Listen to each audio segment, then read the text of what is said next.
نبی کریم صلی اللہ علیہ وآلہ وسلم نے ارشاد فرمایا، جس نے مجھ سے پیار کیا اور میرے طریقہ سے سنت سے پیار کیا اور لوگ اس کی ایذاؤں سے شرارتوں سے محفوظ رہے، دخل الجنہ، وہ بندہ جنتی ہے۔ اس حدیث مبارکہ کی روشنی میں عرس پاک کی تقریب میں جتنے بھی آپ احباب شامل ہیں، میں آپ کی توجہ اس جانب مبذول کروانا چاہتا ہوں کہ حضرات مشائخ ڈنگروڑ شریف آستانہ عالیہ فیض پور شریف کے 100 سال سے بھی زیادہ دور کو آپ دیکھیں تو اس سارے گزرے ہوئے دور میں آج تک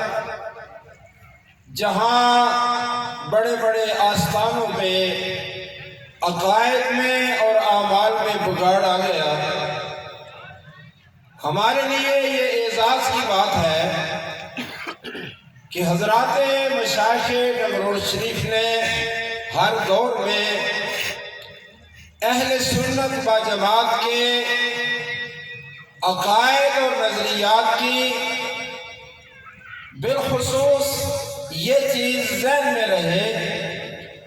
کہ عقائد اہل سنت جن کی ترجمانی امام احمد رضا خان فاضل بریلی رضی اللہ تعالیٰ عنہ اور حضرت شیخ المحدثین شاہ عبد الحق محدث دہلوی رحمہ اللہ علیہ اجمعین نے کی ہے، آج یہ تمام چیزیں ہمیں اس انداز میں نظر آ رہی ہیں، اور حضرت سجادہ نشین قاسم فیضان مشائخ ڈنگروڑ شریف جس حسین انداز میں اس شمع کو روشن کیے ہوئے ہیں، یہ ابتلاء کا آزمائش کا دور ہے۔ بڑے بڑے لوگ ان کے پرانے خطابات سنے، کلپ سنے نا تو بندہ حیران ہوتا ہے، اس وقت وہ کچھ کہہ رہے ہیں، آج کچھ کہہ رہے ہیں۔ تو یہ ہمارا آستانہ عالیہ جو ہے، اس نے انہی نقوش کو جن کو اسلاف نے بیان کیا، آج اسی کو بیان کیا جا رہا ہے۔ ہماری دعا ہے اللہ تعالیٰ اپنے فضل و احسان کا صدقہ ہم جیسے جو ان کے دامن سے وابستہ ہیں، اللہ تعالیٰ سب کا بیڑا پار فرمائے۔ وآخر دعوانا الحمدللہ رب العالمین۔